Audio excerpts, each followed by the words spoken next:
আসামের কাছাড় জেলায় জন্ম মমতা চক্রবর্তীর। ভারতবর্ষ ও বাংলাদেশের অনেক পত্রপত্রিকা এবং যৌথ কাব্যগ্রন্থে কবি মমতা চক্রবর্তীর কবিতা প্রকাশিত হয়েছে এবং হচ্ছে। হিন্দি, ইংরেজি ও মণিপুরি ভাষায় তাঁর কবিতা অনূদিত হয়েছে। সাহিত্য একাডেমি দিল্লি থেকে প্রকাশিত সমকালীন ভারতীয় সাহিত্য হিন্দি জুলাই-অগাস্ট সংখ্যা 2006-এ তার কবিতা অনূদিত হয়েছে। পেশায় সরকারি কলেজের অধ্যাপক। 3টি কাব্যগ্রন্থ প্রকাশিত হয়েছে।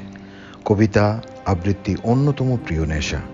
সাহিত্য ও সংস্কৃতি জগতের সাথে তিনি নিবিড়ভাবে যুক্ত আছেন। বিকেলের মেধাবী আলোয়, কবিতা মমতা চক্রবর্তী, কণ্ঠে কুণাল ভট্টাচার্য। দম ফুরিয়ে যাবার আগে মেখে নেব সূর্যাস্তের লৌকিক আভা। কনকাভ বিকেল জুড়ে অনির্বচনীয় আলোর উদ্ভাস, লাল টগবগে আঁচল জুড়ে মেধাবী আলপনা। আকাশের সোনাঝরা বুকে পতঙ্গের আনন্দ, পাখিদের ভালোবাসা উচ্ছ্বাস শুষে নেয় চোখের পলক। বিশ্বস্ত রোদেলা বিকেল বড় মায়াময়।